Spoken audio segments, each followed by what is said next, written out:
Haleluya, puji Tuhan. Kembali lagi bersama dengan Yesus Kuatku yang sebentar kita akan mendengarkan kebenaran dari firman Tuhan. Biarlah firman Tuhan yang akan kita dengar sebentar akan menjadikan kekuatan dalam kehidupan kita untuk menjalani hari-hari kita ke depan dalam pengiringan kita akan Tuhan. Puji Tuhan. Sebelumnya mari saya ajak kita semua untuk sama-sama kita berdoa. Bapa di sorga, kami datang kepadamu saat ini Tuhan.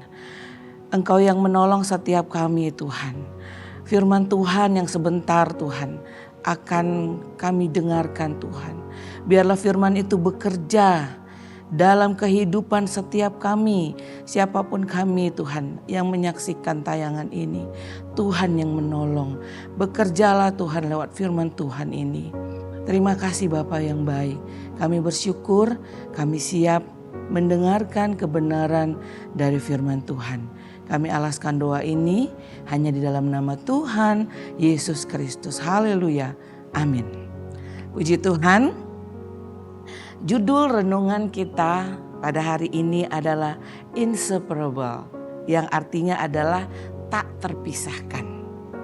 Kita buka firman Tuhan di dalam Roma pasal yang ke-8 ayatnya yang ke-38 sampai ke-39. Sebab aku yakin bahwa baik maut maupun hidup, baik malaikat-malaikat maupun pemerintah-pemerintah, baik yang ada sekarang maupun yang akan datang, atau kuasa-kuasa, baik yang di atas maupun yang di bawah, ataupun sesuatu makhluk lain, tidak akan dapat memisahkan kita dari kasih Allah yang ada di dalam Kristus Yesus Tuhan kita. Haleluya. Kalau kita membaca kebenaran firman Tuhan ini, di situ kita melihat ada dua kata yang sangat penting yang harus digarisbawahi, yaitu kasih Allah.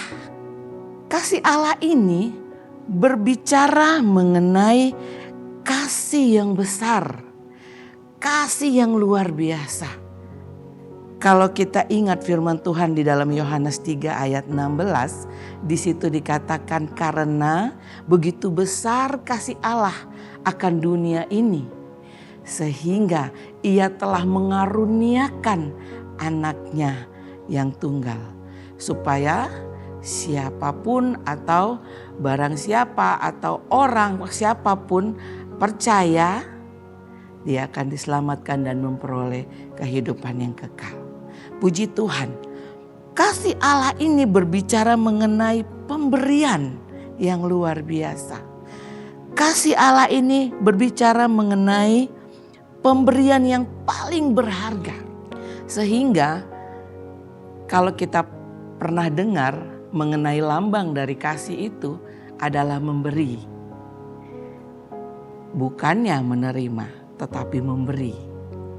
Nah, mungkin kalau ada pasangan, kita memiliki pasangan, kita rindu sekali memberikan sesuatu kepada pasangan kita. Karena apa? Karena kita mengasihi pasangan kita. Kasih di sini itu memberikan arti sesuatu yang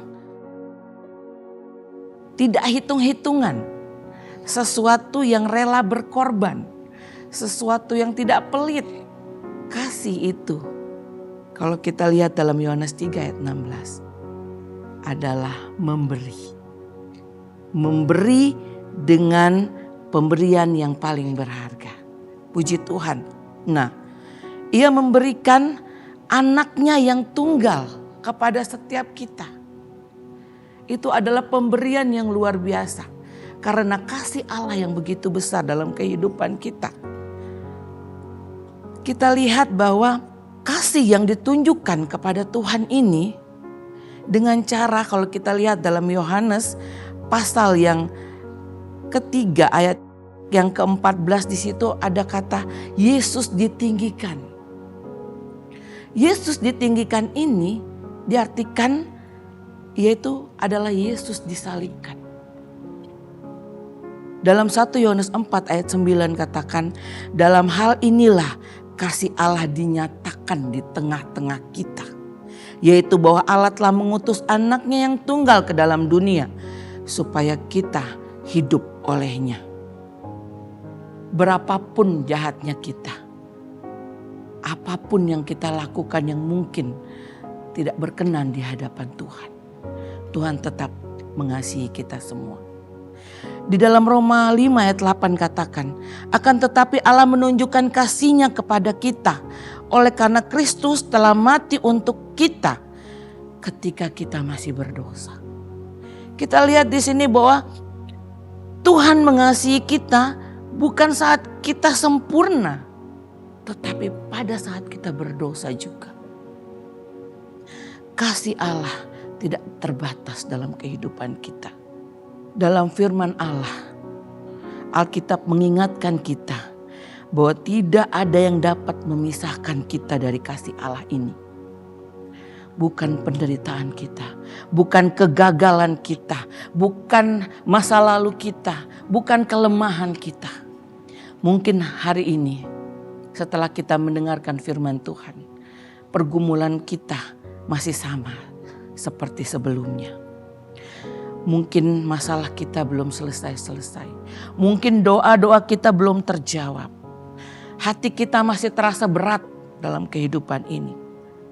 Tapi ingat satu hal ini, kasih Tuhan tidak pernah berubah di dalam kehidupan kita. Ketika dunia menjauhkan kita, tetapi Tuhan mau dekat dalam kehidupan kita. Ketika manusia mengecewakan kita, tapi Tuhan tetap setia. Mungkin kita tidak merasa layak menerima kasih Tuhan itu, tapi Tuhan telah melayakkan kita dengan cara Dia mau mati bagi kita semua. Melangkahlah dengan iman. Jangan pernah takut. Jangan biarkan keadaan kita membuat kita meragukan kasih-Nya.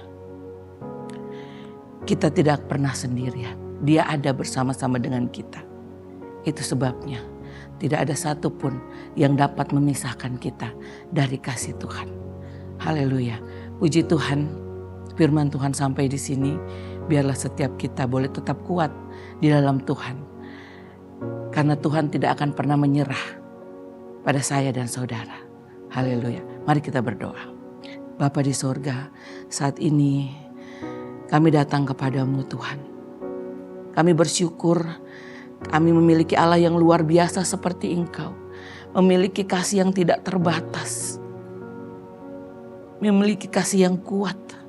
Memiliki kasih yang menutupi setiap pelanggaran kami Tuhan. Ada begitu banyak kesalahan-kesalahan yang kami lakukan.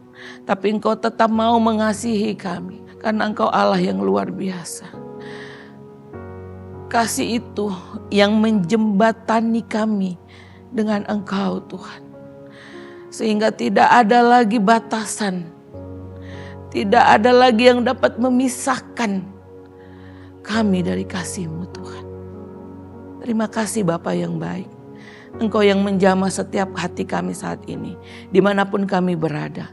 Kalau kami merasa kami sudah jauh daripada-Mu Tuhan. Kami sudah jauh daripada kasih itu. Biarlah mereka boleh ditarik kembali kepada kasih itu. Dan berada di dalam jalan keselamatan itu. Terima kasih Bapa yang baik. Kami bersyukur, kami mau serahkan semua siapapun kami yang menyaksikan tayangan ini. Berkati kehidupan kerohanian mereka, pekerjaan mata pencarian mereka, apapun pengiringan mereka akan Engkau, kuatkanlah selalu Tuhan. Pengiringan mereka akan Engkau, biarlah Engkau menyertainya sampai pada akhirnya. Terima kasih Bapa yang baik. Kami bersyukur, kami berdoa alaskan doa ini dalam nama Tuhan Yesus Kristus. Haleluya. Amin. Bersama Yesus aku kuat.